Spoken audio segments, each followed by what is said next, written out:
Mr. Brown with the Choose Well Program podcast. Our focus of the Choose Well Program is helping schools make better cultures, one choice at a time. And so this podcast, we're having conversations about culture in the schools. And so what better thing to have, or better person to have on the podcast today than an educator, a teacher. Today, I want to introduce you to Lauren Connor. Thank you. Yeah, I practiced before to get my sound effects ready and ready today. So, Lauren, thank you for joining me on the podcast and actually joining our team in some respects. So you're doing some things with us, helping us make curriculum. So I want to introduce to everybody here, everyone who's watching and listening. And so let's learn about Lauren. Tell me about Lauren. Well, can I just say the most exciting thing about you recently? Sure. Congratulations on a new child. Hey, thank you. Another round of applause. Tell me about your son. Yeah, he's pretty awesome. His name is Silas. So Silas Connor. He was born in January. He's our first baby. So my husband and I are pretty stoked about him. Levi is her husband, Yep. and we've met through school, working with Vista Preparatory Academy a couple years ago. And let me tell you, when I first met Lauren, we probably met before we met, because I spoke and you heard me speak, right? Yeah. Right.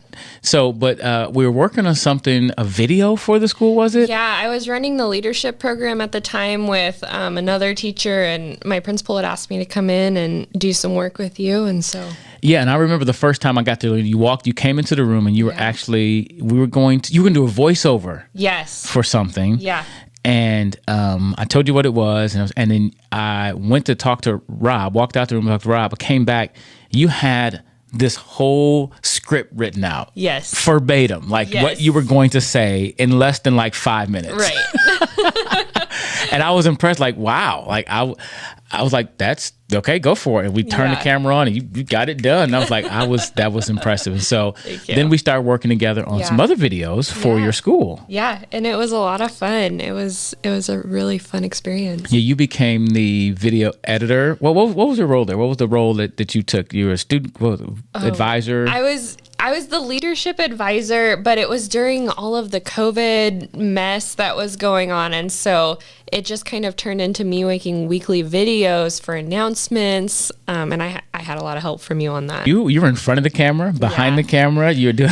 Yeah, it was a lot. It was out of my comfort zone by a long ways. But you did a great job at it. And so in that process, we got to know each other a little bit better. Mm-hmm. And I think we have an affinity for not just teaching students, but connecting with students. Yeah. And for sure. I mean, I know we have this big push in schools with SEL, social emotional learning, but before it became a thing, I thought it was always a thing to connect with students, care about them more than you care about teaching them necessarily or what they can do for you. Right. Tell me your perspective on the whole SEL and your approach to teaching. Yeah. Well, I mean, my approach is just that kids are not going to learn if they don't feel valued and seen. And so if you don't start with the social emotional learning first, you're not going to get anywhere throughout the year.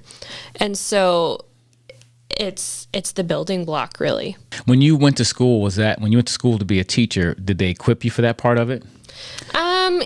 Yes and no. I had some really, really great college professors. I mentioned a couple of them in my blog posts that I've written for you. And you can check that out at thechoosewellprogram.com. Oh, yeah. And so those professors really imprinted on me the importance of relationships and building those relationships. So, yes, I would say that my college experience prepared me in that way. Do you think a lot of your colleagues were prepared the same way? I think so. Okay. Yeah. The ladies I went to school with, they were amazing. And, we're still connected on Facebook and social media, and they're amazing educators. Ones that you've worked with in the past, have you seen other teachers who lack some of the same things you may have had as far as connecting with students? I've talked to a lot of educators who say, hey, I was taught how to teach math. I wasn't taught how to teach children. I think at a certain point, yes. A lot of the educators I've worked with, though, they really love teaching, and they love teaching kids. And so even if they weren't taught that in their college background, they've overcome that, and they're building relationships. Okay. How many years have you been teaching? This coming year will be my 7th year. And what grades have you, and what was public, private? Yeah, I taught 2 years in a private school, 5th and 6th grade, multiple subjects. So I taught everything. And then I moved to public school and I taught 7th grade English and social studies and leadership and newspaper and just whatever they needed. And then I will be teaching 5th and 6th grade again in a public school coming up here. What was the toughest thing you had to learn as a teacher in the classroom? Oh man, I've had to learn a lot of Okay, give us a couple You things you had to learn. One of the things that I really had to learn was not to take things personally. That a lot of these kids are coming from situations that they can't control. And so they feel like the only thing they can control is their behavior. And sometimes that comes out on me. It comes out aggressively or even rude in some cases. But I learned that if I don't take things personally and I love them and I keep loving them and I love them no matter what, our year is better for it. Was there one thing or several things that brought you to that point where you were like starting to take it personal? Yeah, I mean, it's hard to not take things personally in the classroom sometimes. One of the ones I can really remember is I had this really, really tough kid, and this kid had come from a situation that was unimaginable. And the kid and I had a pretty good relationship, but one of the things that would happen is I would discipline the student, and the student would just cuss me out. Just up and down, middle of class, cuss me out. In front of everybody? In front of everybody. What grade was this? Seventh grade. Okay. Yeah. And, I looked at the kid's background and it was like, of course, that's the only thing that this student has ever known. And so, of course, this is how they're reacting. But it was hard to not take that personally. But I think that once I got to the point of not taking it personally and just being kind and loving and assigning the consequence, but being loving about it, not yelling, not screaming back, I saw massive changes in this kid. And at one point, they even came back and apologized to me after school one day, unprompted. That was huge. Kind of stood your ground with who you are. Because I think a lot of times, one of the things I talk about when we do professional development is the difference between responding and reacting. Yeah. And I think reacting is that knee jerk, yes, you can't disrespect me, and then I go off the handle, versus responding can be hard, but it's an approach, it's a thoughtful, like, what do I want to see at the end? What do I want the outcome to be from this encounter? Exactly. Do I want to control it? So you found yourself responding, and in that response, it may look like you're being a pushover. Right. Or, it may look like I'm not doing enough. If I say, what, that language is not acceptable in the classroom, why don't you go take a break on the ramp? That's a different response than I think a lot of times that student would get, was the yelling and screaming back. But the staying calm, we moved mountains by staying calm rather than just yelling back. And that's not to say I wasn't perfect. Right. Because, You're human. Yeah. But your approach was to, hey, I'm going to be me. And my wife just said this recently. She's watching some parenting things, and she's going to help us create some parenting courses and things. Awesome. And she said that one of the people she listens to said, well, the queen doesn't ever get rattled. She's the queen. She knows who she is, right? Yeah. And so if you know who you are, oh, for sure, and a kid has an issue, you don't have to take his issue. Yeah. You can be you and let that kid have his issue on his own. Yep. And I think that is so powerful because it shows that you can be stable. Yeah. And it shows that, hey, I don't have to go down this route. I don't have to get ugly because you're being ugly. I can still be me. I'm the queen. Well, I'm not the queen. You be the queen. But I'll be the queen. But the fact that you are under control. Yeah. Do you think some of that helped other kids in the classroom to see you're under control and not losing control? I think so, because one of the main things we want to do in the classroom is model appropriate behavior. And so, they have been cussed out before, whether it's on the playground or whether it's at home. Unfortunately, a lot of them have had to deal with that situation. And so for me to model that behavior of saying, I'm not okay with you speaking to me like this, but I'm not going to fly off the handle, I think that helped them see that there were other ways to deal with that situation. So when it comes to being a teacher in a classroom, what is one thing you would want parents to know? Like, what would you communicate? Ooh, I got you on that one. What is something that you want parents to know? I'll give you one I heard, and I'll give you a chance to think about it. Okay, thank you. But I'll give you one I heard from a principal a while back, and it just shook me. She said this. One thing I would tell parents is this. If you don't believe everything the kids say about us, we won't believe everything the kids say about you. I love that saying. I've heard that before, and I love it. That's why it stuck with me, because it's like, you know what? Kids are going to shade the things that always favorable to themselves, right? Yeah. So they're going to say all the bad things about the parent, and they won't even give context. Right. And so we would have the tendency to, oh, your parents are horrible, you know? So every time kids tell me something about their home situation, their parents, I take it with a grain of salt. Of course. You know, I always, of course. and then I love asking this question to kids. I say, okay, how many have issues with your mom or dad? Okay, have issues. Yeah, how many don't get along? Can get along. Okay, I want you to think about this. What percentage of it is your responsibility? What percentage is theirs? Yeah. And it's so interesting hearing the kids say, well, 85% is mine or 95% is mine. And I'm like, what? They know. They know. But some will be like, 5% is mine. It's all the, you know, but the majority of them, they take responsibility. It's for them because they know it's how they react. Yeah. So going back to the question, I gave you mine. What would you want parents to know about your style of teaching, or about just what would you want parents to know? I don't know if this really answers your question, but I want parents to know that I'm open to conversation. And so if they have a concern, or if they have a problem, or if they're worried about anything, or even if something is going on, I want them to come have a conversation with me, or shoot me an email, or call me and say, hey, this is what's going on, or hey, I'm concerned about this.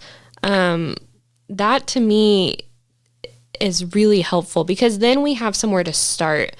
A lot of times what will happen, or sometimes I should say what will happen, is if there's a concern or something's going on, they eliminate the teacher. Parents will eliminate the teacher from the equation, and they'll go straight to admin, or they'll go straight, to Facebook or the media. The Facebook is where they go right to social media about this issue instead of talking to you about it. Yeah, and I would love to have a conversation, and, I think a lot of problems are solved that way with a conversation. And obviously, if it's a big thing, of course we'll pull administration in.